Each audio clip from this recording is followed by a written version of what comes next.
제목을 요즘 저희가 항상 외치는 구호 중에 하나죠. 버려진 것이 아니라 뿌려졌습니다. 오늘은 구약과 신약을 좀 함께 아우르면서 왜 뿌려진 것이 중요하고 어떤 삶이어야 되는 것인지, 또 어떤 자가 뿌려진 자인지에 대해서 좀 알아볼 때에 하나님의 놀라운 역사가 있게 되시기를 예수님의 이름으로 축원드립니다. 여기 소리는 잘 들리는데 여기 소리가 안 들려요. 요거는 조금 낮추고 요거는 조금 올리면 될 것 같아요. 요즘 저희들은 그 베드로전서를 통해서 버려진 것이 아니라 뿌려진 자들에 대해서 이제 매주일 이제 은혜를 나누고 있습니다. 먼저 구약에 보면은 이 뿌려진 자들이 오늘 나오는데, 그 사람들이 레위인들입니다. 오늘 중간중간에 살펴볼 때에 이 레위인들이 제일 먼저 뿌려졌고 흩어졌구나 라는 것을 여러분들 알게 되시면서, 그래서 구약의 그 레위인들을 통해서 하나님의 은혜가 어떻게 임했는지 보게 되면, 신약 시대를 살아갔던 그 기독교인들, 초대교회 교인들 뿐만 아니라 현대 시대에 살아가는 우리에게도 뿌려진 자들로서 어떻게 살아가야 될 것인지에 대해서 주님이 우리에게 길잡이를 가르쳐 주실 것이고 깨닫게 해주실 줄 믿습니다. 오늘 좀 더 구체적으로 알아볼 때에 저 이런 생각을 좀 가졌어요. 성령님, 이 뿌려진 자들에 대해서 제가 연구를 하고 보니까 비전이 생기고 열정이, 뜨거움이 생기는데 우리 성도들에게도 이게 동일하게 있기를 원합니다 라고 하는 제 마음에 뜨거움이 좀 있었어요. 그래서 여러분들에게 혹시 비전이 없는 분들에게는 좀 비전이 좀 생기기를 원하고, 가슴에 열정, 뜨거움이 없는 분들에게는 뜨거움이 생기시기를 예수님의 이름으로 다시 한번 축원드립니다. 아멘. 야곱의 12아들이 있습니다. 루벤부터 마지막에는 베냐민입니다. 그 12아들이 이제 요셉을 통해서 애굽에서 살면서 사람들이 많아집니다. 몇백만이 됩니다. 200만에서 300만 사이가 되는 인구가 됩니다. 그러다 보니까 야곱의 12아들들의 이름을 따서 12지파로 불려지게 됩니다. 그래서 이 레위 지파는 누구냐 하면은 야곱의 셋째 아들이 레위입니다. 그래서 그 레위의 이름을 따서 레위 지파인데, 이 젖과 꿀이 흐르는 가나안 땅에 들어갔을 때에는 레위 지파는 제사장 지파로서 따로 빠지게 됩니다. 그러면 11명이 되지 않습니까? 11명에서 요셉도 뺍니다. 요셉을 빼고 난 다음에 10지파가 되는데, 요셉의 자녀들 르벤과 므낫세와, 죄송합니다, 더워서 므낫세와 에브라임, 이렇게 해서 두 지파가 이제 들어가게 되죠. 그러니까 요셉의 지파가 두 개가 들어가면서 레위와 요셉의 지파를 대신하는 이제 지파가 됩니다. 그래서 레위 지파는 이렇게 빠지게 됩니다. 그래서 레위 지파를 나중에는 레위 지파라고 하지 않고 레위인 이렇게 이야기를 합니다. 레위인이다. 오늘 되게 울리네요. 나만 울리나? 좀 잡아줄래요, 제대로? 보라 할 때만 잘하지 말고 내 거 할 때 좀 잘해주세요. 너무 많이 울려가지고 지금 머리가 아플 지경입니다. 덥기도 하고. 그래서 이 레위 지파는 레위인으로 이제 나중에는 불리게 됩니다. 그냥 지파가 사라졌기 때문에 레위인으로 이제 불리게 되죠. 레위인은 세 부류로 나눕니다. 하나는, 레위인은 원래 아론이 제사장이었잖아요. 아론의 그 후손들, 그러니까 아론이 가만히 보면 레위 지파예요. 아론이 레위 지파인데, 아론의 지파로부터 이제 시작을 하는데, 아론에서부터 나오는 그 가족의 가문 있죠. 그 아론의 자손들이 대제사장이 되고, 나머지 레위 지파들 중에 이제 제사장들이 이제 생기게 됩니다. 그런데 그 레위인들을 세 부류로 나눌 수 있는데, 레위인은 하나는 제사장 직분을 관리하는 분들. 전체 소리 조금만 더 낮춰줄래요? 머리가 너무 아파가지고 소리를 좀 낮춰주세요. 그래서 레위인 중에도 세 부류가 있는데, 제사장 직분을 담당하는 레위인이 있고, 그 다음에 레위인을 도와서 우리가 잘 알고 있는 그 사람도 있죠. 레위인. 그 성전에서 제사장들을 도와가지고 제사장들을 돕는 사람들, 성전에서 일을 하는 사람들을 레위인이라고 하죠. 그래서 그 두 분류째는 그렇게 되고, 세 번째는 문지기들이고, 문지기일 뿐만 아니라 뭔가를 성전 밖에서 행해야 될 것들을 성전으로 가져오거나 이 성막을 움직일 때에 이 들고 같이 움직여야 되는 사람들, 이 세 부류로 이렇게 나눌 수 있습니다. 이 세 부류로 나눈 거는 뭐 직분에 차등을 둔 것은 아니고요. 같은 레위, 성별된 자로서 하나님 앞에 드려지지만 역할만 다를 뿐입니다. 저희도 지금 다 우리는 영적인 레위 지파죠. 저는 설교하는, 가르치는 직분으로 받아서 여러분 앞에서 가르치고, 또 전도사들은 또 담임 목사를 도와서 함께 돕는 일들을 하고, 성도님들은 각자 위치에서 하나님이 주시는 기름 부으심을 받아서 또 각자 주셨던 직장이나 학교에 나가서 레위 직분을 지금 감당을 하죠. 그렇기 때문에 우리는 모두 다 영적인 레위 직분을 받은 지파들인 줄 믿습니다. 그래서 이 레위인들은 이 자신들이 젖과 꿀이 흐르는 가나안 땅에 갔을 때 자신들에게 분깃이 없었어요. 분깃이 없다 보니까, 땅이 없다 보니까 농사를 지을 수가 없습니다. 양을 칠 수가 없잖아요. 그래서 그 48개의 도성 중에서 흩어져 있었던 12지파들이 그들이 10의 1조를 걷어다가 레위인들에게 줍니다. 그러면 레위인들은 그걸 받아다가 다시 10의 1조를 떼서 제사장에게 줍니다. 그러면 제사장들은 그것을 먹고 레위 지파도 그것을 먹고 같이 함께 살았죠. 나중에는 그 48개의 성에 다 뿔뿔이 흩어졌을 때에는 그 나라에 다윗이라든지 사울이라든지 왕이 없었어요.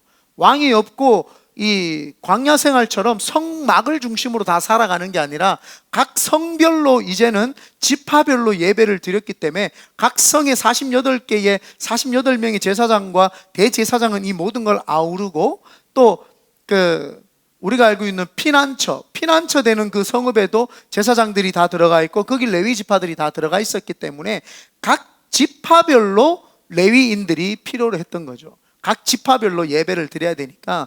그래서 레위인들이 흩어지게 됩니다. 그런데 레위인들이 왜 흩어졌냐는 거예요. 왜 레위인들, 하나님이 왜 특별히 레위인을 뽑았냐는 거예요. 레위라고 하는 사람은 과거로 이제 흘러 올라가면은 야곱의 첫째 형이 르우벤입니다. 르우벤은 아버지의 첩과 잠자리를 해가지고 너는 아버지 침상을 더럽혔다고 해가지고 장자권이 빼앗깁니다.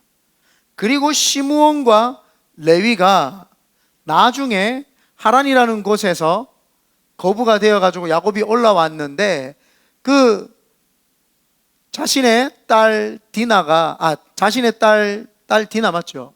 디나가 강간을 당합니다. 그리고는 그 디나를 강간했던 그 부족들이 이 야곱의 그 족속들과 함께 결혼을 하고 정약을 맺으려고 하자고 약속을 해서 할례를 시행을 시켰는데, 그 할례하고 있는 그 남자들, 그 야곱이 무슨 생각이 있었는지 또 무슨 뜻이 있었는지 무슨 방법을 구하려고 했는지는 모르겠지만 잠시 기다려라 그래요. 모든 아들들에게, 12아들들에게 기다리라고 했는데 그걸 못 참고 시므온과 둘째 아들 시므온과 셋째 아들 레위가 칼을 들고 가서 할례 받은 그들을 다 죽여버립니다.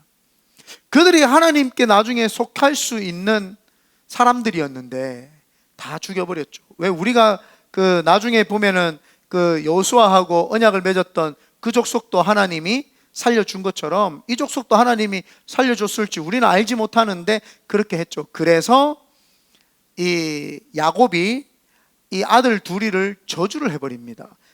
오늘 창세기 49장 7절에 보면은 한번 띄워주실래요?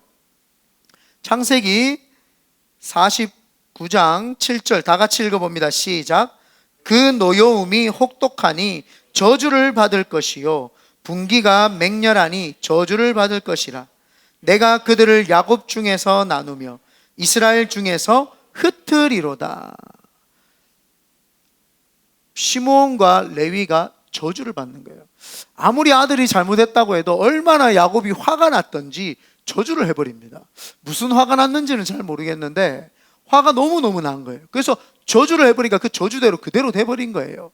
너희들은 이스라엘 중에서 야곱 중에서 나누며 이스라엘 중에서 흩으리로다, 흩어버린 거예요. 그래서 레위 지파가 나중에 모세를 통해서 레위 지파가 제사장 지파가 되면서 각 성읍에 48개 성읍에 확 흩어져 버리는 거예요. 레위 지파는 아까도 이야기했지만 제사장 직분과 제사장을 돕는 직분과 또 성막을 또 같이 돕는 그 직분 3개뿐만 아니라 반, 1반, 2반, 3반 할 때 24반으로 나눠져 있어요. 그 24반으로 나눠져 있는 그들을 48개로 쫙 흩어버린 거예요. 그러니까 우리가 생각할 때 레위 지파가 왜 흩어졌을까? 생각을 했고, 왜 레위가 제사장 지파가 되었을까라고 했는데 야곱의 그 저주 때문에 흩어지게 됩니다. 그래서 야곱이 저주했던 거, 아버지가 축복해도 시원찮은데 아버지가 저주를 해버리니까 그 저주가 고스란히 레위 지파에게 스며들게 됩니다. 그래서 레위 지파는 각 성의 뿔뿔이 흩어져 가지고 이제 제사장 직분, 하나님 원하는 직분을 할 수 있었는데, 참 우리 하나님 대단하시고 위대하시고 사랑이 많으신 것은 레위 지파가 아버지의 저주를 받아 흩어버린다라고 하는 그 예언을 성취해 주실 뿐만 아니라 하나님은 그걸 통해서 전화위복의 역사를 만들어 냅니다. 그게 무엇이냐? 레위 지파로 하나님은 흩기는 흩어버릴 텐데 레위 지파를 통해 가지고 많은 12지파들에게로 축복을 받아가지고 그들이 하나님의 말씀을 듣고 그 말씀을 성도들에게 선포해주고 그 말씀대로 살게끔 돕는 역할을 했으니 하나님의 은혜가 이루 말할 수가 없죠. 시므온 지파는 나중에 거의 사라져 버립니다. 그런데 나중에 제가 그 다음 주인가요? 이번 돌아오는 주 말고 그 다음 주인가? 돌아오는 주예요. 제가 특별 새벽 기도가 다음 주죠. 다음 주에 특별 새벽 기도 할 때 성경 인물들의 비교할 때 그때 요 팀들이 있기 때문에 그때 함께 나누도록 하겠습니다. 비교 대상 할 때 시므온과 레위 지파의 비교 해가지고 이제 그 다음 주에는 이제 비교 시리즈라고 해가지고 이제 보는데, 우리가 신앙생활 하다 보면은 남과 내 자신을 자꾸 비교할 때가 있어요. 그죠? 그리고 비교가 되는 부분이 있어요. 내가 만약에 남과 비교가 된다면 비교를 하는데 하나님이 쓰는 사람이 있고 내가 못 쓰임 받는 사람이 있잖아요. 그러면 내가 못 쓰임 받는 사람 쪽에 있으면 쓰임 받는 사람들을 통해서 은혜를 나눠야 되고, 또 내가 쓰임 받는 쪽이면은 나중에 버림받지 않기 위해서 반대쪽 사람들을 인식하면 내가 버림받지 않겠죠. 그래서 비교 시리즈라고 해서 다음 주 특별 새벽 기도 비교 시리즈를 할 생각입니다. 그래서 레위 지파가 뿔뿔이 흩어지되 하나님은 그것을 합력해서 선을 이루죠. 저주를 축복으로 만드시는 하나님, 우리 가운데 신앙생활을 하다 보면은 하나님으로부터 저주받을 수밖에 없게끔 태어난 족속이 있어요. 저 같은 족속, 또 여러분 같은 족속들. 이 하나님으로부터 선한 게 없어요. 내 속에 나오는 게 선한 게 없어. 그런데 하나님이 나를 불러다가 그 어두운 데서 끌어내서 빛의 자녀로 삼아주실 뿐만 아니라 목사로 세워주고 전도사로 세워주고 성도로 세워주고 집사로 세워주고 직분 맡은 자로 세워준 거는요, 그 하나님의 은혜입니다. 원래 우리는 다 죽어야 되죠. 근데 신기하게 하나님은 이 역전의 하나님, 이 다 죽어가는 것들을 살려내시는 하나님, 이 레위 지파 뿔뿔이 흩어져서 이름 없이 빛도 없이 사라져야 되는 그 레위 지파를 하나님은 레위 지파 제사장 직분으로서 제사장 지파로서 삼아 주셔가지고 하나님 일하게 만들어가지고 흩어졌지만 복된 삶. 성경에는 그 중에 가장 이 어려운 삶을 살았지만 가장 복되게 하신 분이 누구예요? 예수 그리스도입니다. 예수님의 십자가는 누가 봐도 저주예요. 어떻게 저 저주의 십자가를 하나님의 아들이 질 수 있냐 했는데, 그 십자가를 지심으로 온 인류를 구원해버리는 하나님의 그 반전의 드라마, 역사의 역사. 하나님은 그런 분이세요. 세상 사람들이 볼 때는 안 되고 미련하고 못하는 것 같으나 하나님이 그걸 통해서 받으시고자 하시는 그 사람의 인생의 메시지가 있다는 거예요. 우리는 그 숨은 메시지를 찾아서 깨달아야 됩니다. 많은 사람들이 신앙생활할 때 힘들면은 그냥 꼬꾸라지고 자빠져 버려요. 그 속에 숨은 메시지를 찾으면 하나님이 나와 함께 있다는 걸 느끼게 되죠. 그래서 제가 늘 간증하는 것 중에 하나가, 어리지만 중국 갖는 거, 사실은요 간증이 너무 많아가지고 큰 것만 맨날 이야기를 해요. 자제불량것까지 이야기를 하면은 한도 끝도 없이 계속 간증이, 요 며칠 사이에도 간증이 너무 많고 계속 많아요. 그렇지만 늘 큰 것만 이야기하는 거는 누가 봐도 완전히 좌절할 만한 사건만 이야기를 하는 거예요. 완전히 좌절할 만한 사건, 감옥에 들어가 있는데 어떤 사람이 하나님이 나를 보내셨다라고 믿음으로 반응할 사람이 어디 있습니까? 그렇지만 하나님이 그 속에서도 첫사랑을 회복케 하시는 하나님, 하나님 암 걸리는데도 누가 그게 좋아요? 하나님 내 속에 암 안 걸리고 깨닫게 해주시면 더 좋잖아요. 그럼 못 깨달으니까 하나님 그걸 주시는 거예요. 그러면서 하나님을 깨달는 이 레위 지파도 마찬가지예요. 레위 지파가 두고 자기 자신들이 잘못을 생각을 했을 거예요.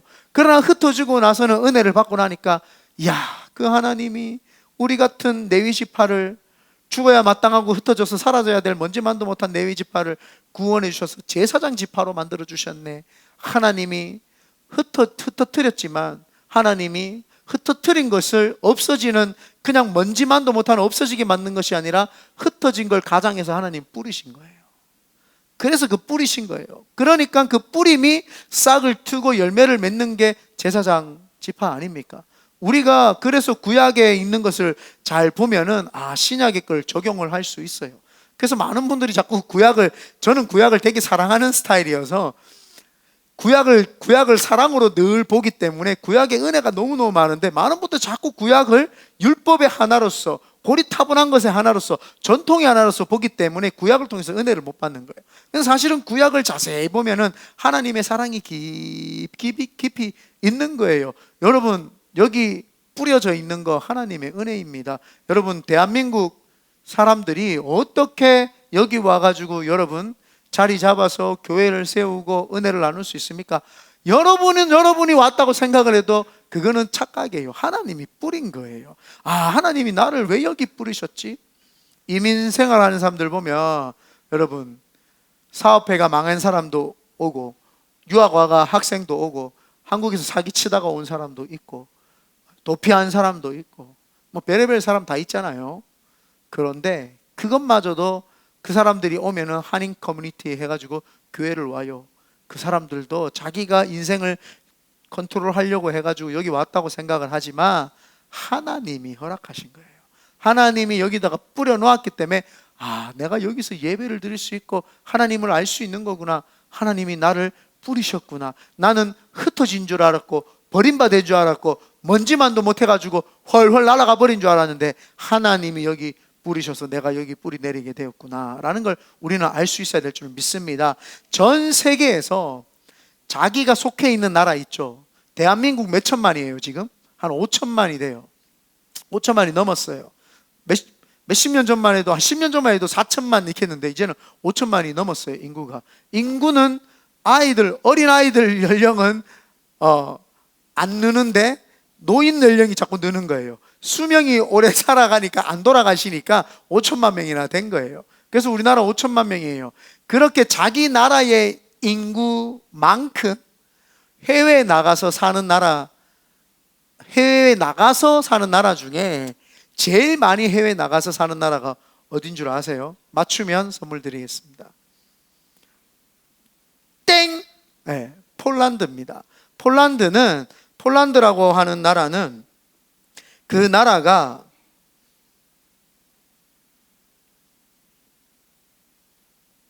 제가 또 잘못된 정보를 드리면 안 되니까 제가 직접 다 찾아봤어요.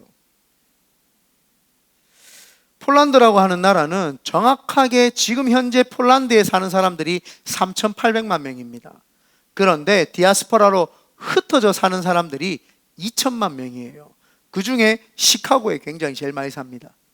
왜 그렇게 사는지는 저도 알지 못하는데, 예전에 미국에 처음 세워질 때에 폴란드도 가장 빨리 들어온 나라, 가장 빨리 예배를 드리려고 온 나라가 이 폴란드였어요. 그래서 아마 시카고에 자리를 잡아서 거기에 가장 많은 사람들이 사는 것 같은데, 폴란드가 2천만 명이나 전 세계에 있죠. 자신의 나라가 3,800만 명인데 그 2분의 1 정도나 되는 숫자가 밖에 나와 있는 거죠.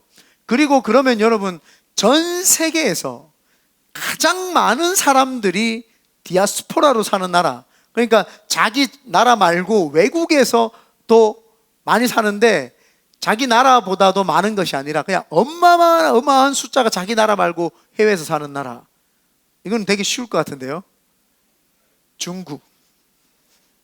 어렵지 않은데 중국이죠. 중국이 3,400만 명이 전 세계에 흩어져 살고 있습니다. 오늘 하나도 못 맞추네. 성적이 저조합니다. 빙산의 일각이네요. 빙산이 위에 떠 있어요. 그러면 문제 마지막으로 하나 더 내겠습니다. 전 세계의 270여 개국 중에서 제일 많이 거의 모든 나라에 다 사는 나라는 어딘지 아십니까? 동훈이 한국입니다. 한국은 전 세계 13개 나라 빼고는 다 들어가 있습니다. 그 왜 그렇게 들어가 있냐 봤더니 선교사님들이 다 들어가 있어가지고, 그 선교사님들이 흩어져서 복음을 전한다고 다 들어가 있어가지고 전 세계 13개, 모로코 뭐 몇 개 빼고 13개 나라 빼고는, 북한, 모로코 뭐 이렇게 몇 개 빼고는 다 들어가 있어요, 우리나라 선교사님들이. 그래서 전 세계에서 제일 많은 나라에 들어가 있는 나라가 대한민국이다. 저 이거 보고 가슴이 뜨거워졌어요. 와, 야, 하나님이 우리나라 일제에 밟히고, 일본에 밟히고, 미국에 밟히고, 중국에 밟히고 막 밟혀가지고 나라가 분단돼가지고 이렇게 사는데도 불구하고 복음을 받아들여가지고 하나님밖에 없다 해가지고 한강의 기적을 일으켜내면서 눈물로써 새마을 운동을 해가지고 눈물로써 나라를 건국하고 수출하고 사람을 수출해가지고 그렇게 해외 자본을 끌어들여가지고 살았던 나라. 그래서 해외 거품이 많이 들어와가 있었는데 IMF가 와가 터져가지고 거품이 싹 빠지고 나니까는 거짓골이 될 나라에 금모으기 운동을 해가 또 다시 살아나는 나라. 그 나라, 저도 그때 금 호랑이 반지 끼고 있었거든요. 금 호랑이 반지. 네, 그때 당시에 유행했어요. 좀 노는 사람들 호랑이 반지. 그거 저도 교회 갔더니, 우리 어머니가 교회 갔더니 그거 내라 그래가지고, 금목이 우리나라 지금 망했다 그래가지고 그 호랑이 반지를 또 그거 냈잖아요. 예수를 모르는데도 반지를 냈어요. 교회에서 막 그걸 금모으기 운동을 하고 했었거든요. 그렇게 했는 나라. 그래가지고 IMF 때 다 무너져가고 자살률이 많았고, 그 굵직굵직한 기업들이 전부 IMF, 미국이나 다른 나라로 다 빼앗겼지만 다시 하나님 기회를 달라고 눈물로 부르짖고, 교회들이 그때요 구국운동회를 하고 1990년대에 얼마나 대대적으로 운동했는지 모릅니다. 여의도 광장에 모여가 울고 불고, 연세대학교부터 해가 기독교 대학교에서요 난리도 아닙니다. 경배와 찬양이라고 해가지고 팍 찬양하고 난리도 안 났어요. 그거를 경험 못한 사람들은 참 아쉬워. 저는 마지막 근무를 경험을 했거든요. 그거를 막 할 때 부흥의 역사가 막 일어납니다. 연세대학교 저 끝에서부터 끝까지요 모든 기독교인들이 다 나와가 막 깃발 흔들면서 하나님 찬양하고 막, 그런 대대적인 부흥 없어요. 요즘에 뭐 베델철치다 힐소 나와가 그저 시커먼 데서 맨날 이런 거는 수준 자체가 될 바가 아니야. 그런 수준하고는 달라요. 올레이션 경배와 찬양 영상 혹시나 한번 뒤져보십시오. 뒤져보면은 어마어마한 자료들이 많아요. 그때 막 하나님 앞에서 이 나라를 회복해달라고 눈물을 흘리고 눈물을 또 흘렸죠. 그렇게 해서 하나님 회복시켜 줘가지고 우리나라에 뭐 인적 자원밖에 가지고 있는 게 없잖아요. 우리나라에 무슨 자원이 있어요? 우리나라에 무슨 기술이 있어요? 없잖아요. 그러니까 인적 자원을 가지고 하나님, 저 전 열방에 있는 석유를 가져다가 우리가 가공해서 팔겠습니다. 그래서 석유를 다 수출해가지고 가공 다 해가 다 팔잖아요. 전 세계에서 석유 수출 1위 나라가 우리나라예요. 우리나라 뭐 삼성 핸드폰 팔아가 잘 사는 줄 그거 아니에요. 삼성 핸드폰 팔아가 잘 사는 나라가 아니라 석유 수입을 해가 그걸 가공을 잘 해가지고 대파는 나라가 대한민국이에요. 그래서 우리나라가 아프리카 전체보다, 남미 전체보다도 무역이 흑자인 나라가 대한민국입니다. 별로 놀라지도 않네.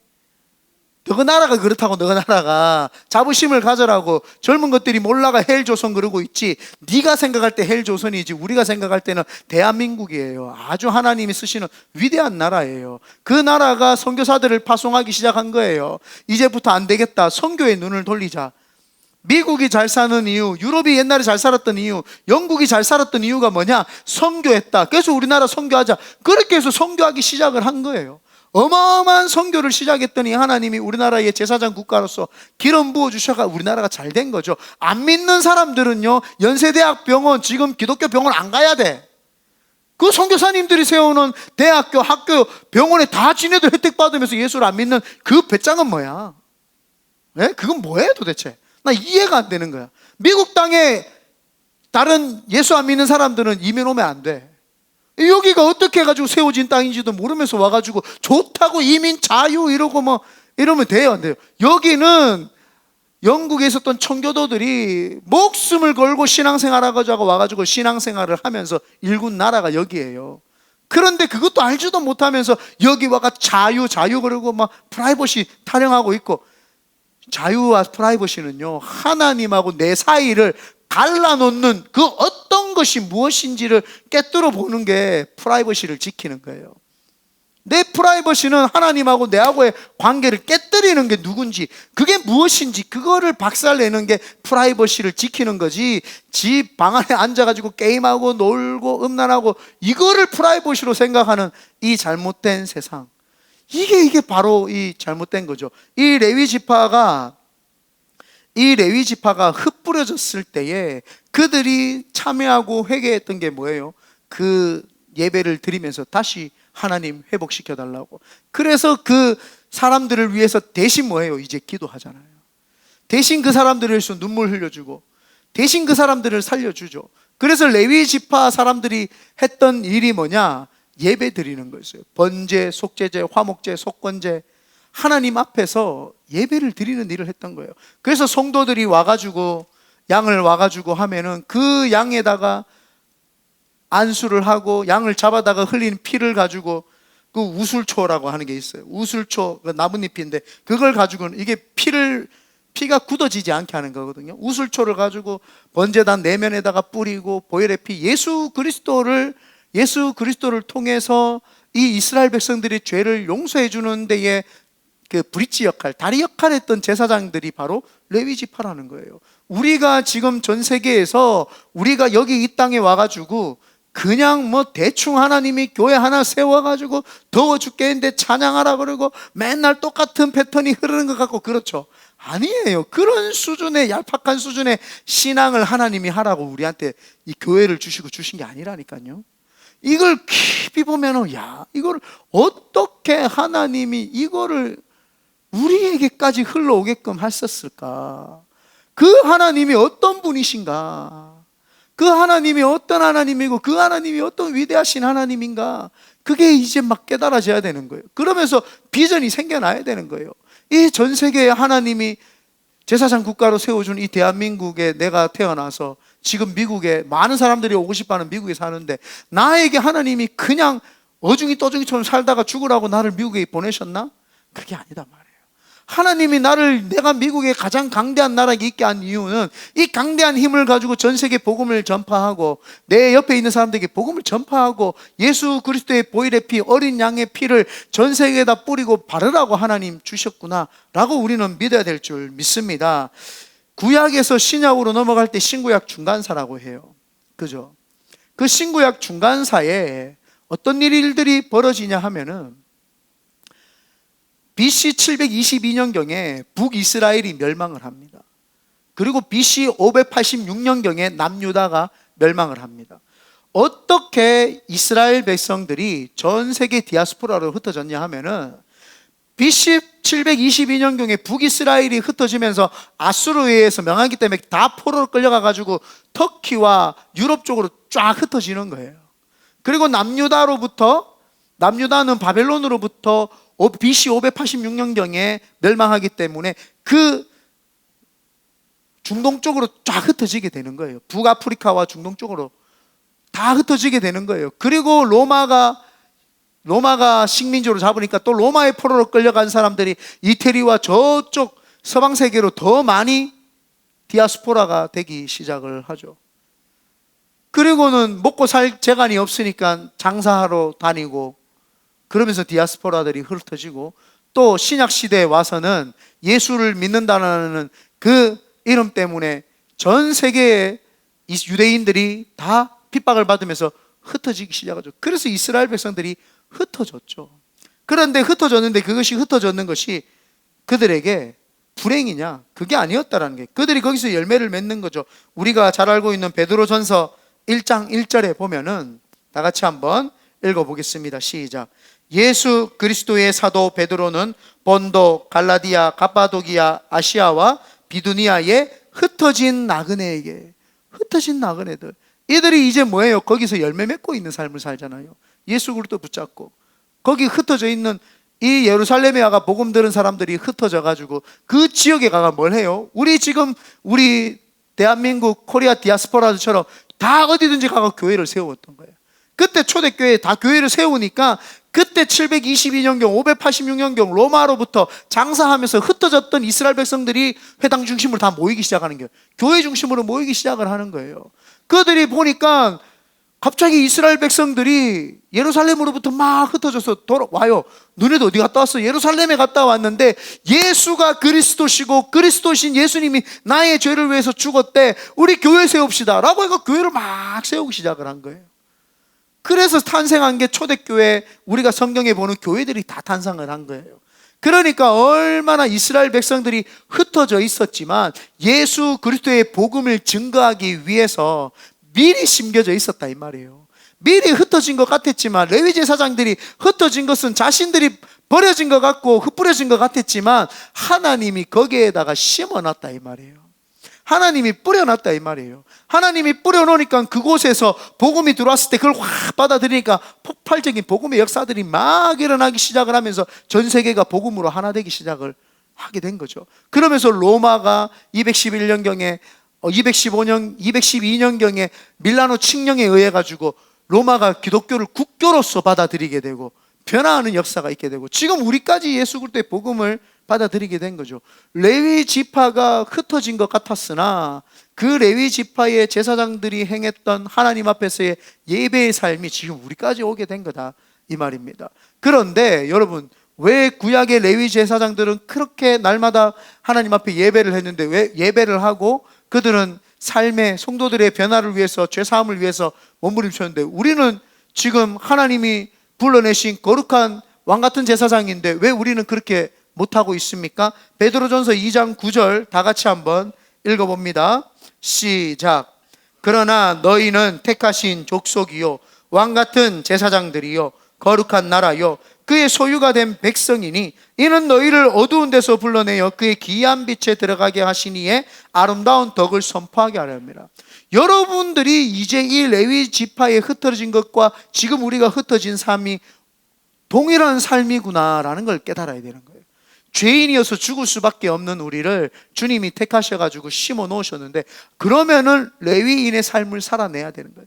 제사장의 삶을 살아내야 되는 거예요. 이제 우리는 만인 제사장이 된 말이에요.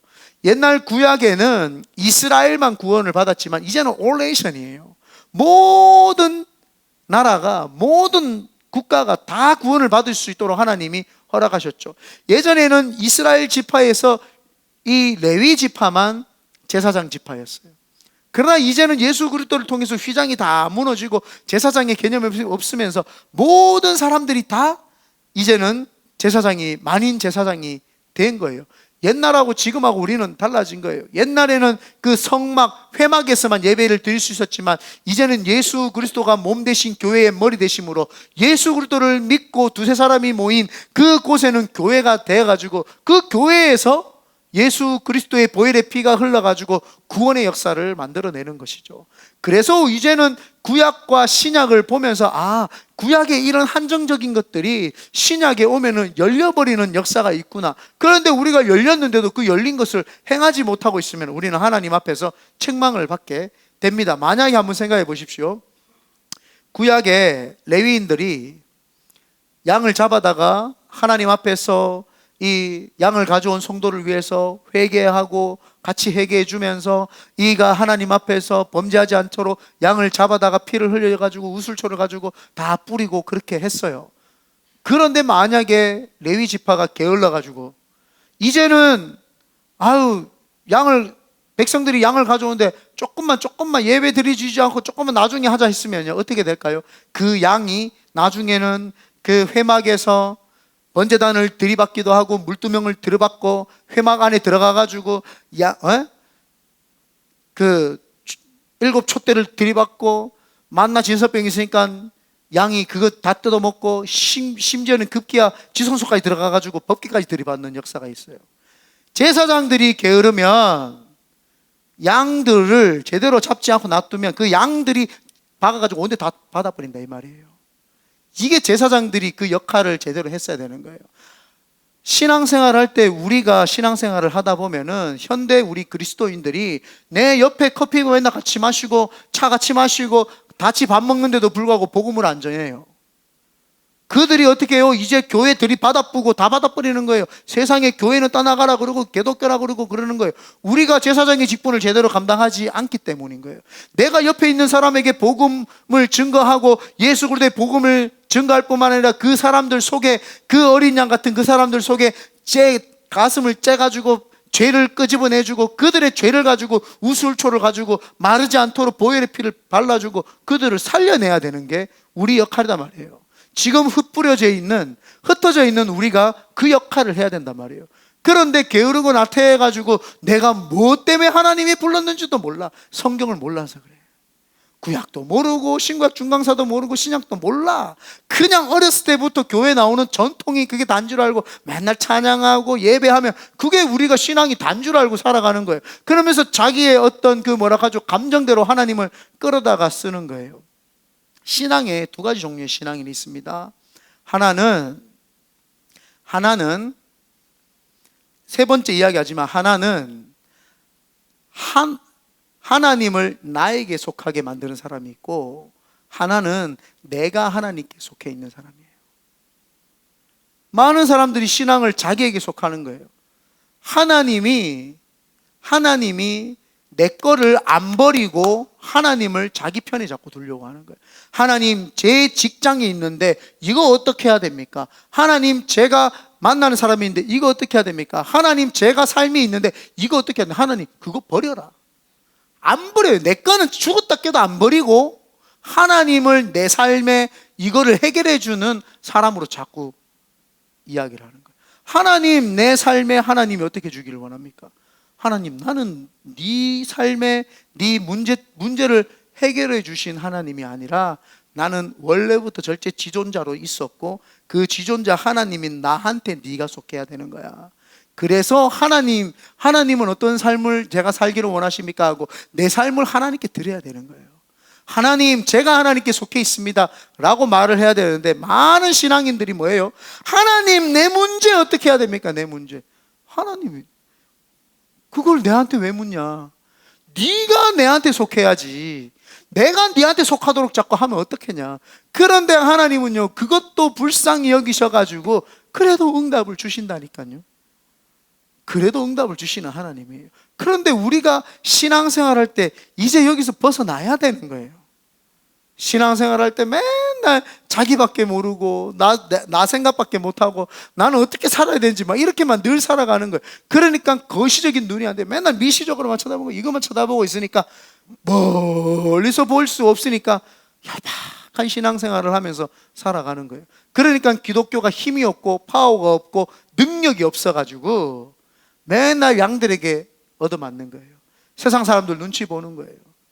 팬데믹 때 우리가 잘 알잖아요. 팬데믹 때 사람들이 교회가 말이야 모여가지고 우리한테 병 옮기면 어때요? 하니까 캥 바로 꼬리 내리면서 우리가 미안합니다. 뭐가 왜 미안해야 되는데요? 지금 그러면 그 미안하다고 했던 사람 미안 돌려받아야 되는 거 아니에요? 이제 보세요. 우리 때문에 아닌 거 알았으니까 미안 다시 이야기하세요. 왜 그 현수막은 안 때려붙여? 그러지 않아요? 현수막을 엄청 크게 해가지고 우리가 미안합니다. 나 깜짝 놀랐어요. 어떻게 하나님 믿는 사람들이 세상 사람한테 미안하다고 이야기를 하냐고요. 물론 잘못하면 미안하다 해야 되죠. 잘못하지 않았는데 왜 미안하다고 해야 되냐는 거예요. 그게 뭐예요? 세상 사람들 눈치를 보는 거예요. 세상 사람들이 교회를 자꾸 핍박을 하니까 겁을 내는 거예요. 핍박을 하면 따져야죠. 내가 뭘 잘못했는지 이야기해봐라. 내가 무엇을 잘못했고 어떤 삶을 살았길래 니네들이 나를 핍박을 하는데 법적 근거로 이야기를 하고 다 이야기해봐라. 없잖아요. 없는데 뭘 겁을 내요? 크리스천들이 왜 세상을 눈치를 봐요? 겁낼 게 없는데. 내가 뭐 잘못 범죄가 살았어요? 뭐라고 살았어요? 여러분들이 크리스천으로 당당해야 되는 게 그거예요. 따져낼 거는 따져야죠. 잘못하지 않은 거를 잘못했는 척하고 크리스천들은 무조건 혼나야 되는 척하고 막 어머 그게 예수 그리스도의 복음을 몰라서 그런 소리예요. 나는 흩어져 있고 뿌려졌다.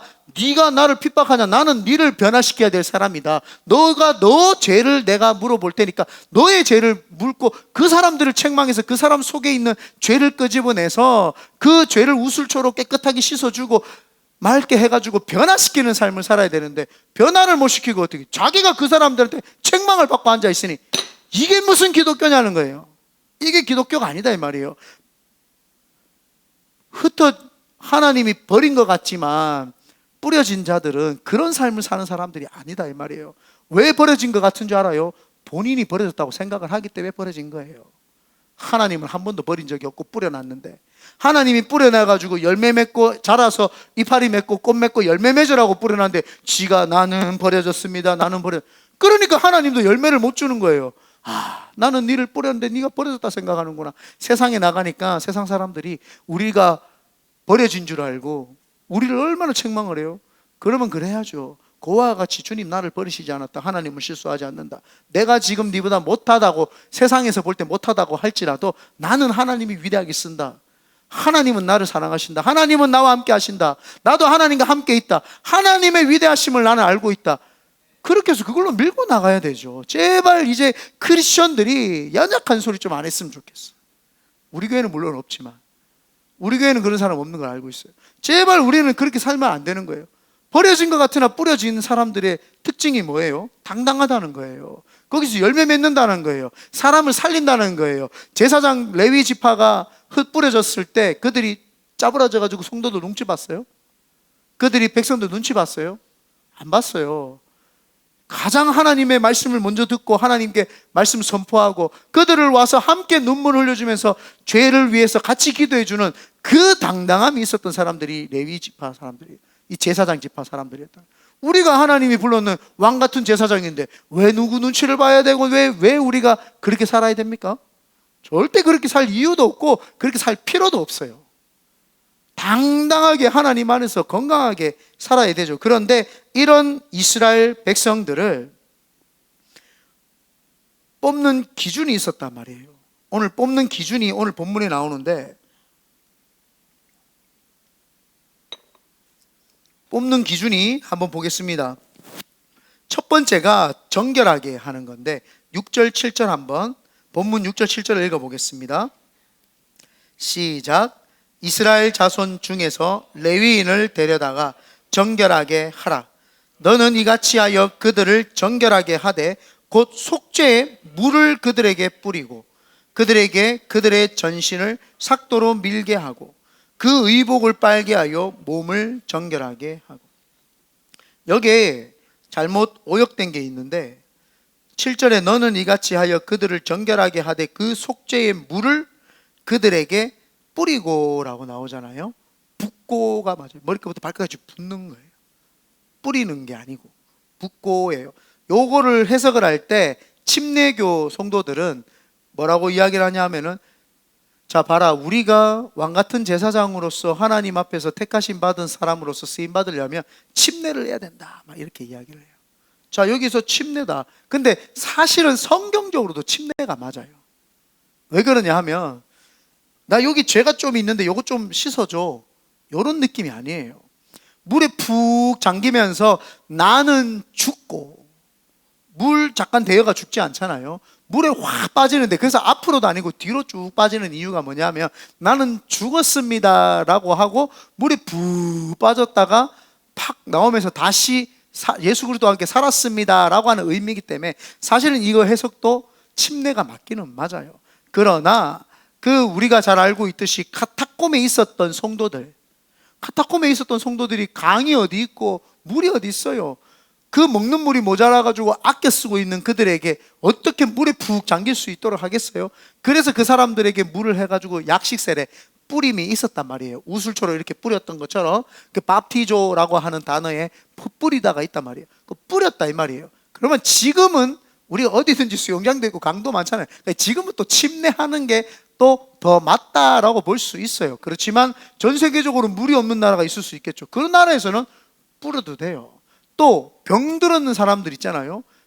못 움직이시는 분, 그런 분들에게는 침상에 가서, 저도 예전에 그 침상 세례를 한번 드린 적이 있어요. 교회 못 나오시니까 돌아가시기 전에 예수를 주라고 시인하십니까? 아멘. 그러면 여기서 약식 세례를 하겠습니다. 물로 뿌려서 세례 주면 되죠. 그러나 할 수만 있으면 침례하는 게 맞다. 오늘 성경에서 뭐라고 이야기해요? 정결하게 하라라고 할 때 이 정결하게 하는데 어떤 사람이 레위 지파, 그러니까 제사장이 되냐 하면은 이스라엘 자손 중에 레위인을 데려다가 정결하게 하는데, 이들에게 정결하게 할 때 뭘 했느냐 하니까 침례를 했더란 말이에요.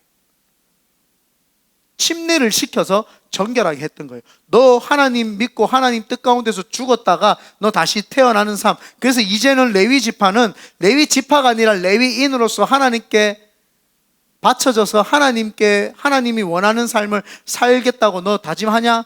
예, 다짐합니다. 자, 침례합시다. 그래서 침례를 한 거예요. 그래서 신앙의 고백, 구원의 고백이 있는 자, 구원의 고백이 있어서 하나님을 내 구세주로 모시고 하나님을 나의 주인으로 모시느냐 안 모시느냐, 그 고백이 있는 자가 레위 지파, 레위 제사장이 될 수 있죠. 우리도 마찬가지입니다. 여기 다 구원을 받았어요. 구원받지 못한 자가 어떻게 하나님께 쓰임을 받을 수 있겠어요? 그래서 하나님이 쓰임을 받는 자들 중에 택한 것이 뭐예요? 첫 번째가 정결하게 하라. 두 번째가 뭐냐? 10절입니다. 다 같이 한번 읽어보겠습니다. 시작. 레위인을 여호와 앞에 나오게 하고 이스라엘 자손이 그들에게 안수하게 한 후에 안수하게 한 후에, 그런 제사장 직분을 누구에게 줬냐 봤더니 레위인으로서 하나님의 봉사하고 어떤 줬느냐? 안수받은 자. 안수받은 자. 여기 안수라는 것은 조금 우리가 목사들 안수할 때 그 안수하고는 조금 다른 개념입니다. 안수한 자인데, 이 안수할 때 언제 안수했어요? 죄 사함을 받을 때. 내 죄를 소에게 증거하거나 양에게 내 죄를 전가할 때, 그러니까 죄를 전가시킬 때 안수를 했어요. 그죠? 그런데 나쁜 것을 전가할 때 안수가 된 것처럼 거룩하고 좋은 것들도 안수할 때 전가가 된다 이 말이에요. 그래서 뭐예요? 이스라엘 자손이, 10절 좀 띄워주실래요? 이스라엘 자손이 그들에게 안수하며, 이스라엘 자손들이, 모든 이스라엘 족속들이 다 나와가지고 안수를 하는 거예요. 각 지파별로 나와서 이 레위 지파를 따로 모아가지고 따로 그들에게 안수해 주는 거예요. 이게 뭐예요? 부정적인 게 아니라 긍정적인 거를 지금 심어주는 거예요. 이게 뭐예요? 집중의 능력이죠. 집중적으로 이 사람들이 하나님의 일을 잘할 수 있도록 안수해 주는 거예요. 모든 성도들의 마음을 담아다가 안수해 주는 거예요. 안수 딱 해주니까 그들이 그 안수를 받고 힘을 얻고 능력을 얻어서 이 이스라엘 모든 12지파의 사람들의 힘을 집중적으로 받아서 능력 있게 사역할 수 있도록 했죠. 그래서 우리가 서로 같이 내가 기도해 주라 그러고 서로 손 얹고 기도해 주라 했던 것도 그거예요. 부정적인 것도 우리가 안수해서 예수 그리스도의 보혈의 피로 떠나보내지만, 우리 성도들의 긍정적인 것도 서로 안수해 주면서 은혜를 받고 변화를 받고 그 능력을 받아서 집중할 수 있다는 거예요. 그래서 서로를 위해서 기도해 주는 거 중요합니다. 어떤 사람이 사역을 해야 돼요? 능력을 있는 사람, 같이 동역자들이 많아가 그를 위해서 기도해 주는 사람, 그 사람이 쓰임받을 수 있죠. 그래서 이걸 힘의 집중을 뭐라 그래요? 임파테이션이라고 하잖아요. 우리가 임파테이션, 나한테 있는 걸 이 사람에게 줘서 이 사람의 능력이 그에게 임해가지고 임파테이션의 사역을 잘 감당할 수 있도록. 그리고 세 번째가 뭐냐면 고난위임입니다. 고난위임. 예수님께서 제자들에게 안수해 주시고 예수님께서 그들에게 성령으로 세례를 받아라 그랬잖아요. 성령으로 세례받는 게 뭐예요? 성령이신 하나님이 직접 안수하는 거예요.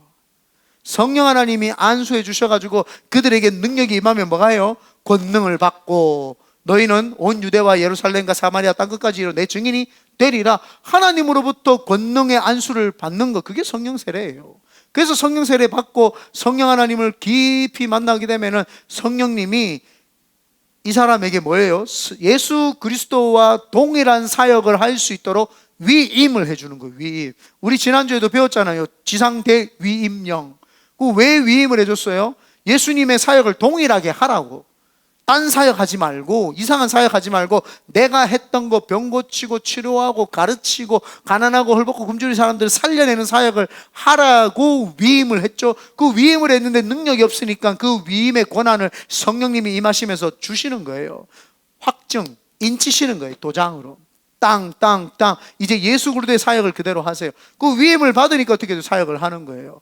어떤 사람이 제사장이다. 우리가 이제 왕 같은 제사장으로서 그렇게 있어야 되는 거예요. 그래서 여기 보면 똑똑한 사람 벌써 정리가 됐을 거야. 예수 그리스도를 믿고 구원받고 침례받은 자, 그리고는 뭐예요? 많은 사람들의 중보기도와 함께 신앙생활을 잘 배워가지고 에너지가 집중받은 자, 공부에 집중한 자, 하나님 뜻 가운데 쓰임받는 자, 그리고는 뭐예요? 그 모든 것들을 위임을 받아가지고 복음을 있는 그대로 가감없이 증거할 수 있는 담력이 있는 자. 그래서 하나님이 안수하라고 해가지고 권한을 위임을 해주신 거예요. 그렇기 때문에 우리는 권한을 위임을 받았기 때문에 우리는 사역을 그렇게 편안하게 아무나 해도 돼요. 많은 사람들이 뭐 능력 있는 목사만 뭐 사람 치료 아니에요. 물론 기도의 양에 따라서 그 하나님이 함께 해주시고 덜해주시고는 다르겠죠. 그렇지만 누구나 다 해야 됩니다. 그건 어린이들도 마찬가지예요. 학교에 친구가 아프다 그러면 일로 오라고 해서 손 얹고 기도해 줘야 돼요. 하나님, 내 친구가 감기 걸려서 아픕니다. 치료하여 주시옵소서. 예수님의 이름으로 기도합니다. 아멘. 애들도 해야 되는 거예요. 그거는 어른만 하는 거, 목사만 하는 게 아니라 누구나 다 해야 돼요. 그런데 그 복음을 다 어떻게 돼요? 잊어버렸다. 흩어졌다고 생각하고 자기들이 버려졌다고 생각을 하니까 맨날 주여 우리는 연약합니다. 버려진 거예요. 버려졌으니까 맨날 연약한 거예요. 그러나 하나님이 나를 버리신 것이 아니라 나를 하나님이 뿌리셔가지고 나로 하여금 열매 맺고 자라게 하시려면 능력이 있죠. 하나님이 나를 뿌렸으면은 공급해가 열매 맺도록 하나님이 해도 주고 물도 주고 달도 주고 다 준다니까요. 뭘 걱정을 해요. 제사장들이 흩어져 있을 때 먹을 거 입을 거 걱정했어요? 안 했어요. 안 했습니다. 그냥 모든 그 지파들이 이 사람들에게 먹고 입고 다 줬죠. 그러면 이 시대에 우리 크리스천들이 왕 같은 제사장들이 뭘 그렇게 먹고 입고 사는 게 겁을 내고 두려워하고 그래요? 한 번쯤 부딪혀봐서 진짜 하나님이 나를 먹이나 안 입히나 한 번은 도전해봐야 될 거 아니야. 에? 젊은데 뭐 겁이 그렇게 많아요. 한 번은 도전해보세요. 부딪혀보고 하나님이 진짜 나를 먹이는지 한번 부딪혀버리라. 그렇다고 다 사표내고 목사님 뭐가 전부 다 이제 백수입니다 이러면 이제 골치 아프고요. 단계별로 한 명 하면 다음에 하세요. 그렇게 도전을 해봐야 된단 말이에요. 도전 없이 어떻게 하나님을 진짜 내 하나님이라고 믿어요? 하나님의 성경이 믿어져야 돼요, 여러분. 안 믿어지면 안 된다니까요. 이 말씀이 살았고 운동력이 있어서 내 중심에 들어와야 돼. 마지막 세 번째가 뭐냐? 하나님께 소유된 자. 조금 전에 아까 제가 말했던 거 14절입니다. 읽어보겠습니다. 시작. 너는 이같이 이스라엘 자손 중에서 레위인을 구별하라. 그리하면 그들이 내게 속할 것이니라. 구별을 시키라는 거예요. 자, 설명을 잘 해드릴게요. 예전에 한번 이야기했던 건데 세상하고 우리하고 하나님이 예수를 믿는 순간 구별을 시킵니다. 이해가 돼요? 그게 구별이에요. 어떤 게 구별이 아니라 세상하고 나하고 분리되는 게 구별입니다. 그러면 예수 믿는 사람들 중에 하나님이 기도시키고 하나님이 특별하게 비전을 주고 하나님 뜻 가운데 살려고 노력하는 사람들이 있어요. 이 사람들을 선별한 거예요. 선별. 니네들 제사장 직분으로 선별된 거예요. 선별. 자, 선별을 시켰어요. 구별해서 선별 따로 뽑는 걸 선별했다 그러잖아요. 선별된 거예요. 그 선별된 자들 중에서 대제사장, 특별히 주의 종들을 뽑는 거예요. 그걸 특별이라고 하는 게 특별히. 하나님이 구별시키고 구별된 자들 중에서 선별을 시켜놓고 선별된 자들 중에서 특별히 뽑는 게 제사장들이었던 거예요. 대제사장이었던 거예요. 그러면 우리는 어디예요? 세상과 구별됐으니까 여러분 구별된 자들이에요. 그리고 여러분들은 구별됐을 뿐만 아니라 하나님 만나고 하나님 뜻 가운데 살려고 노력하기 때문에 선별됐어요. 그럼 선별된 자로 살면 됩니다. 거기에서 특별히 하나님이 얘를 내가 들어가지고 주의 종으로 쓰고 싶다. 그러면 특별히 주의 종들이 되는 거예요. 그리고 않고는 여러분 선별되었기 때문에 선별된 자로서 살아야 되죠. 구별된 자로서 살면 안 돼요. 구별은 그냥 세상과 내가 예수 믿고 안 믿고 그냥 교회 나오고 안 나오고가 구별된 거예요. 그러나 교회 나오고 안 나오고 해서 하나님의 음성을 듣고 하나님이 주시는 그 영광, 쉐키나의 영광이 내 속에 임하면서 내 속에 거룩한 영광이 막 일어나고 불이 일어나면서 하나님 뜻 가운데 비전대로 살아야 되겠다. 그래서 하나님 원하는 대로 살려고 노력하는 사람은 선별된 사람이에요. 근데 여러분들 알지만요, 그렇게 안 사는 사람들이 기독교 안에 얼마나 많은지 모릅니다. 그러니까 주님께서 그렇게 이야기를 했죠. 구원의 길은 넓은 길이 아니라 좁은 길이다. 그러면 예수님께서 그때 말할 때 교회만 나오면 다 구원받을 수 있다 이렇게 말했으면 얼마나 좋았겠어요. 나더러 주여 주여 하는 자마다 다 천국에 갈 것이 아니요 아버지의 뜻대로 하는 자라야 하는. 아버지의 뜻이 뭐예요? 하나님 사랑, 이웃 사랑, 모든 민족에게 복음을 전파하라. 이 두 가지 가르쳐줬죠. 그러니까 기도할 때 하나님 뜻이 뭐예요? 묻지 마요. 다 이야기 해놨는데 뭐 맨날 물었었노? 비전이 뭐예요? 뭘 묻기는 말라 묻어 다 이야기했는데 맨날 물었어. 하나님께. 하나님 제 비전이 뭡니까? 다 이야기했다. 이 자스가. 하나님 사랑, 이웃 사랑. 하나님 제가 어떻게 살아야 됩니까? 만민에게 복음 좀 전파하라. 끝이잖아요. 더 뭐 이야기를 해야 돼요? 더 뭘 이야기를 해야 됩니까? 비전은 아주 막 이렇게 그런 거 없어요. 여러분 그런 거 없고요. 환상 가질 필요도 없고요. 이상한 단체나 이상한 목사가 하는 소리 들을 필요도 없어요. 하나님은 세상에서 지상 대명령을 2개 주셨다. 하나님 사랑, 이와 같으니 이웃도 사랑하라. 그 다음 뭐예요? 예수님이 지상 대위임령 주시면서 만민에게 복음을 전파하라. 그거 다예요. 그게 우리 비전입니다. 그래서 뿌려진 이유는 그 비전 실천하며 살라고 뿌려놨지, 그냥 내 느낌, 내 감정, 내대로 사는 거, 그거 처음에는요 내 인격이 뺏기는 것 같아요. 근데 아니에요. 내 인격을 되찾는 거예요. 이때 동안 세상에 물들은 자유가 자유인 줄 알고 살았어요. 그런데 진짜 복음 안에서 예수님 안에서 싹 들어오잖아요. 그렇게 편할 수가 없어요. 왜 이렇게 편하지? 하나님이 있으니까요 겁도 안 나요. 하나님이 있으니까 너무 평안하고 너무 겁도 없고 너무 행복한 거. 이거를 경험을 해야 된다 이 말이에요. 그럼 경험을 하려면 어떻게 해야 되냐? 하나님의 말씀을 연구하고 책을 보고 기도하고 이게 맞는지 아닌지 실천해보고 하나님의 응답이 있는지 없는지 실천을 해보고, 그래서 경험을 하고 체험을 하면 내 삶에 계속 이제 되는 거죠. 어쩌다가 응답받는 사람은요 한 10년에 한 번 응답받고 그래요. 그렇게 하지 말고 1년에 한 번 응답받고 그렇게 하지 말고 한 달에 한 번 응답받지 말고 매일 하나님의 응답을 들어야 돼요. 매일 하나님께 기도하면 하나님의 응답이 매일 들린다니까요. 신비주의가 아니에요. 말씀을 읽어줬던 게 깨달아지고 알아지고 순간순간 와 하나님 이거구나 순간순간 깨달아진다니까. 그러면 그게 응답이에요. 그러면 그 말씀 붙잡고 그렇게 살아가는 거예요. 오늘도 하나님 원하는 삶, 내일도 하나님 원하는 삶, 이 삶을 계속 살아가면은요 매일매일 하나님과 같이 살았기 때문에 천국 가고 하나님하고 만나고 하나님하고 교제하는 게 어색하지 않아요. 그런데 일반 교회가 이걸 가르치나요? 안 가르치잖아요. 일반 우리가 그걸 배워왔나요? 안 배웠잖아요. 제발 좀 책 좀 읽으라고 목사가 1000불이나 들여가지고 책을 갖다 놨는데 읽는 사람 한둘밖에 안 돼. 좀 빌려가세요. 이번에 한국에서 7박스 가져와가지고 600권인가? 아주 가져와가 또 교회 책 꽂아놨어요. 좀 읽으세요. 아멘 안 할래요? 좀 읽으라고요. 제발 좀 일주일에 한 권은 좀 읽으세요.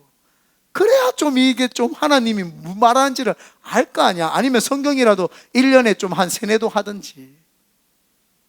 1년에 좀 3-4동 하세요. 아멘 좀 하세요. 예? 1년에 한 번 이것도 읽을까 말까 하고 창세기만 피다가 이번에도 덮은 분 계시죠 아직. 좀 읽으세요 제발. 그냥 구원 그저 받는 줄 알아요. 구원 너무 쉽게 받는 것 같아 나는. 구원이 그렇게 여러분들에게는 싸구려인가? 여러분 어떤 사람들은요 영화 매니아는요 신작 영화만 나왔다 그러면은 쪼르륵 달려가서 그거 봐요. 그리고 자기가 원하는 감독의 영화가 나왔다 무조건 빠지지 않고 봐요. 하나님이 여러분을 위해서 책을 썼다. 베스트셀러가 아니어서 안 보는 거예요. 전 세계에서 가장 베스트셀러가 성경이에요. 가장 많이 팔린 책이 성경책입니다. 그러면 여러분들은 이거를 좀 읽어봐야 될 거 아니야. 예? TV에서 나오는 뉴스는 달달달 외우고 드라마는 1편부터 몇 편까지 끝까지 다 보면서 이거는 죽어도 안 봐. 드라마 그거 한 편 보는데 1시간 넘게 1시간 걸리잖아요. 뭐 광고까지 해가지고 여러분 뭐 자리 잡고 이것까지 다 하면은 1시간 걸리잖아요. 예? 다 끝나고 나면은 2편 언제 나오나 싶어가지고 온라인을 찾아보고 소편 1시간 넘게 걸리잖아요. 근데 이거는 어떻게 한 30분도 안 일나? 예? 이거를 체크를 했으면 좋겠어. 이제는 내가 목사가요 자유를 줘가지고 한번 해보세요 그러면 몰라, 안 해. 그러니까 이 체크리스트를 만들어야 될 것 같아. 하루에 30분 읽었으면 답장하세요. 목사님 저 지금 읽었습니다. 안 읽었는데 또 읽었다 꼭 나온다니까 또 거기서. 이야 진짜 놀랍다. 신앙을 왜 그렇게 허술하게 하고 어설프게 하고. 그게 여러분이 내가 스스로를 내 스스로를 밑바닥인 생으로 만드는 거야. 내 스스로를 수준 낮은 사람으로 만드는 거라니까요. 나를 수준 낮은 사람에서 수준 높이시라니까요. 하루에 탁 책 일주일에 한 권씩 탁 읽고 기도 1시간씩 탁 하고 하루에 성경책 쭉 보고 시간 되면 필사도 딱 하고 있나? 한숨이 너무 컸어요. 지훈아 하고 있나? 미안해요. 좀 하세요. 이거 여러분을 좀 고귀하고 존귀하고 좀 멋들어지게 좀 간드러지게 좀 간지나다하게 좀 만들면 안 돼요? 좀 내 목사가 이 수준 낮은 이 설교를 이렇게 해야 되나? 제발 좀 이게 아니라 여러분 성경은 매일 읽는 거 다 알고 있고요. 신학책도 한 달에 한 권, 일주일에 한 권 읽는 거 알고 있습니다. 그렇지만 예를 들면은 우리가 역사 신학에 대해서 뭐 요세푸스에 대해서 좀 공부하셔야 되는 거 이런 수준으로 가야 되는 거 아니에요? 아우구티누스의 그 신학 사조에 대해서 여러분 좀 공부하십시오. 칼빈의 강요 교리가 있는데 1, 2, 3, 4권 중에 1권 정도는 읽읍시다. 이 정도가 돼야 되는데 이거를 뭐 아무도 안 읽고 있으니 성경 읽으세요 이러고 있잖아 목사가. 이게 기독교의 현실인 거야. 이게 우리 수준의 현실인 거라니까요. 우리가 우리를 객관적으로 비판하지 않으면 세상도 우리한테 객관적으로 평가 안 해줘요. 여러분을 여러분이 스스로가 객관적으로 평가해야 돼요. 비평을 해야 돼요. 나는 왜 이런 얄팍한 수준으로 살고 있지? 나는 어찌하여 성경도 한 번도 안 읽고 있지? 그러면서 신난다고 하하하하 그러고 있네. 와, 이런 신앙생활을 해도 되겠냐? 내가 이번 주 내일은 전도사들 반 내가 혼내고 반 죽을 정도 내가 혼낼 거예요. 일을 하는데요, 내가 진짜 말을 안 해서 그렇지 어떻게 이렇게 일을 하고 하나님이 일을 했다고 하는지 내가 답답해 죽는 줄 알았어요. 그렇게 하면 안 돼요. 내가 시간을 따져봤거든요. 전도사님들이 일하는 게 없어. 교회에서 금요 예배는 금요 예배 드려가지고 일찍 나와서 1시간 일하고, 토요 예배는 토요일로 다 같이 나와가지고 홈리스 한다고. 이건 뭐 사역이니까 내가 하라고 한 것도 아니고 이거는 나는 일이라고 생각해 본 적 없어요. 뭐 주일날 먼저 1시간 나와서 1시간 하고 2시간 3시간 일하더라고요. 새벽기도 설교하는 거 본인들 그 새벽기도 해야 되는 거 당연한 건데 전도사로서 일을 하는 게 없어. 내가 어제 깜짝 놀랐어요. 전도사로서는 무슨 일을 하냐는 거야. 전도사로서 무슨 일이야? 내가 전도사로서 무슨 일을 하냐는 거예요. 성도들을 위해서 기도를 하루에 1시간씩 했다. 오케이. 그럼 1시간 일한 걸 쳐주는 거죠.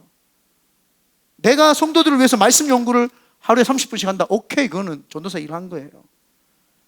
내가 성도들을 위해서 어떤 걸 뭘 해야 되겠다. 내 위해서 말고요. 나를 위해서 말고 성도를 위해서. 그게 전도사 직분이에요. 내가 전도사는 뭐예요? 레위 제사장 레위 일을 하는 거예요. 같이 해서 성도들이 양을 가져오면 이 양을 잡아다가 같이 예배 드려주고 함께 기도해주고 이 성도들을 위해서 목숨을 거는 거. 성도들은 성도 살면 돼요. 그것만 해도 상급이 있어요. 제사장처럼 안 살아도 제사장 직분으로서 살면 돼요. 성도들은 남을 위해서 안 믿는 자들을 위해서지만 본인들이 그냥 이렇게 편안하게 하나님 뜻 가운데 살려고 노력하는 것만으로도 상급이 있어요. 그러나 목회자들은 달라요. 목회자들은요, 내가 성도들을 인도하는 사람이에요. 인도하는 사람이 지 삶도 건사를 못하고 있어. 자기 삶도 제대로 못 살고 있어. 그러면서 무슨 성도를 인도를 해요? 법궤 안에 들어가면 다 죽어요. 구름기둥이 임할 때, 불기둥이 임할 때 다 죽어요. 그러면 큰일 납니다. 내가 사건 안 만들려고 맨날 전도사님들한테 보세요. 열심히 전도사 사야겠다가 지옥 가는 것보다 혼나고 지옥 안 가는 게 나아요. 혼나고 정신 바짝 차리고 내 이렇게 살면 안 되겠구나. 이렇게 살면, 아니 성도보다 못하게 살면 어떡해? 예? 성도들은 일주일 내내 새벽기도 다 나오는데 전도사들은 지가 나오고 싶으면 나오고 안 나오고 싶으면 안 나와. 뭐 이거 전도사하고 성도하고 바꿔야지. 그러면 지금 새벽기도 잘 나오시는 가희 집사님이 앞으로 설교하고 다 해야지. 응? 뭐 주현이, 예훈이, 하영이 잘 나온 사람들이 해야지. 그러면 전도사들은 지 빠지고 싶으면 빠지고 나오고 싶으면 나오면 되나? 그럼 돼요? 안 되지. 신학교 다닐 때 당신 목회하기 전에는 훈련의 생각은 목숨 걸어야지. 나는 미쳤다, 나는 죽었다, 하나님 붙잡아라, 하나님 역사해 주십시오, 이렇게 해야죠. 목숨을 걸어야죠. 어디 전도사들이 말이야 얄팍하게 그것도 모르는 줄 알아. 다 알아요. 성도들이 모르는 것 같아도. 그거 하지 말라니까요. 제발 뿌려진 자들로서 이게 있어야 돼요.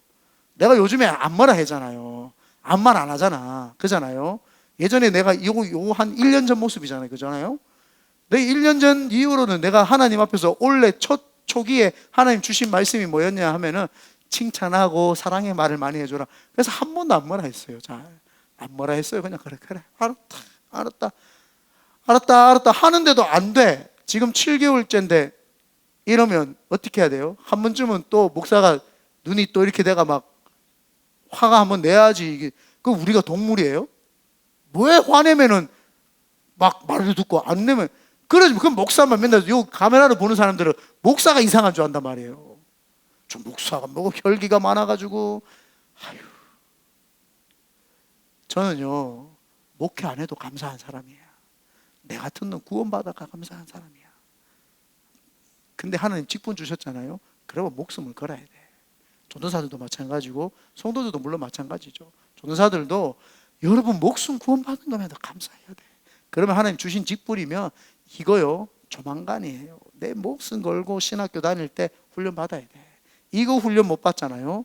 어디 가서 어떤 일도 못 해요.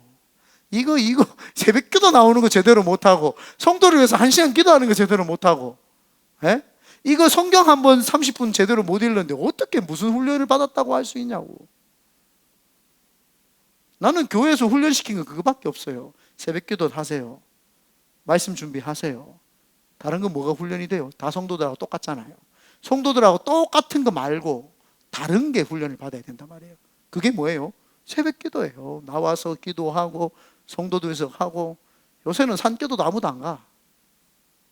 좀 가세요. 일주일에 한 번은 시간이 되면 가가지고 좀 기도도 하고. 자연가 얼마나 좋은지 알아요? 이번에 백남준 목사님이 그 목사님 와가지고 할 게 뭐 있어요? 산에 데리고 갔죠. 그래서 쭈야 하고 둘이 3명 앉아가 1시간 반 동안 쭈야 주여 대결하다 왔어요. 목회자들이 뭐 하겠어요? 거기 가죠. 예? 우리 저기 누구야 나래잡이 어머니 오셔가지고 어머니가 산기도 가고 싶다 해가지고 나 산에 갔잖아. 그랬더니 목사 센스가 없어가지고 나 빨리 올라가야 되는 줄 알고 기도 안 시키고 왔거든요. 어머니 섭섭한 것 같아. 산에 데리고 왔는데 내가 기도를 안 시켰어.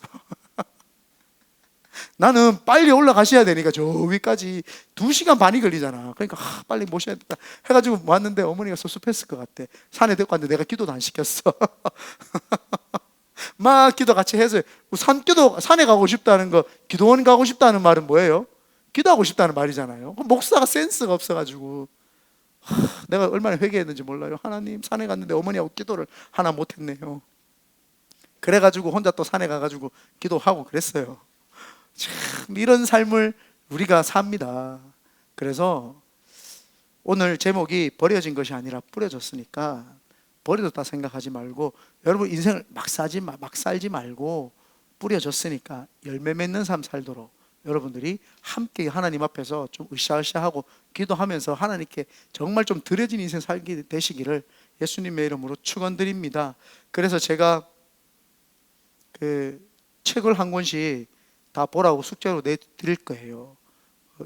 일주일 하면은 여러분 안 읽던 사람 읽으면 힘드니까 2주 만에 한 권씩 읽어오세요. 그래서 내가 성도들 생각하고 기도하고 원하는 책들을 나눠드릴게요. 그냥 꼭 읽어오세요. 그 읽어오시고 묵상하시고 그러면서 또 사시고 그러면서 목사님 또 보내달라고 계속 그렇게 해서 적어도 1년에 한 100권은 읽으셔야 돼요. 그래서 제가 그거 PDF 말고 진짜 책으로 드릴 테니까 그거 가져가서 2주 만에 다 읽어 오시길 바랍니다. 또 2주 만에 하니까 또 마지막에 이틀 안 가는 거 읽지 말고, 다 알고 내가 지금 다 이야기해 주잖아요. 그런 사람 다 있다는 거 알고 좀 하루에 이거를 10분 읽다 보면은요 재밌어요. 그 다음부터 빨리 읽어요.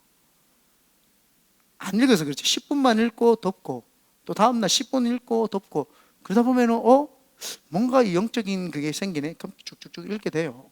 그렇게 해서 자꾸 하시고, 성경도 하실 수 있으면 셀별로, 셀 있잖아요. 셀별로 뭐하노? 셀별로 모여가지고 좀 읽으세요. 좀 쭉 읽고 좀 쭉 보고 같이 한 번 읽을 때 자리 딱 앉잖아요. 그럼 마태복음 한번 탁 읽어버리세요. 저는 항상 그래요. 그래서 오늘도 민수기 쫙 다 읽어버렸어요. 그냥 그럼 민수기 다 읽어버리고 한 번 앉아보면 읽어버려요. 그냥 난 몇 독 했는지도 몰라요. 우리가 베드로전서는 지금 강의하잖아요. 몇 번 읽은지 모르겠어. 처음부터 끝까지 매주 본문 다 읽어버리니까. 그리고 여러분들 가정예배지 나가잖아요. 가정예배 좀 드리세요. 네? 가정예배도 안 드리고 무슨 나눔이 있어요. 가족에서 가족이 나눔이 없잖아요. 그러면 여러분들이 선하게 집에서 잘 나누면 괜찮은데 안 돼요. 그럼 그걸 주면 보고 좀 나누라고요. 이런 게 있구나 저런 게 있구나 하고 좀 보고 나누. 그거 하면은 그거 본문 또 있으면은요 그것도 다 읽어버려요. 다 읽고 또 다 읽고 또 다 읽고. 그러면은 내가 몇 독 읽은지 모르겠지만 어떤 거는 수십 독을 한 게 많아요. 마태복음 같은 경우는 내 생각에는 50독 이상을 했는 것 같아요. 기억도 안 나지만 그렇게 그냥 읽으세요. 그러면서 스스로가, 물론 스스로의 만족을 위해서 읽는 건 아니지만 그런 걸 좀 해야 될 줄 믿습니다. 그러므로 우리는 절대 버려진 것이 아니라 뿌려진 줄 믿습니다.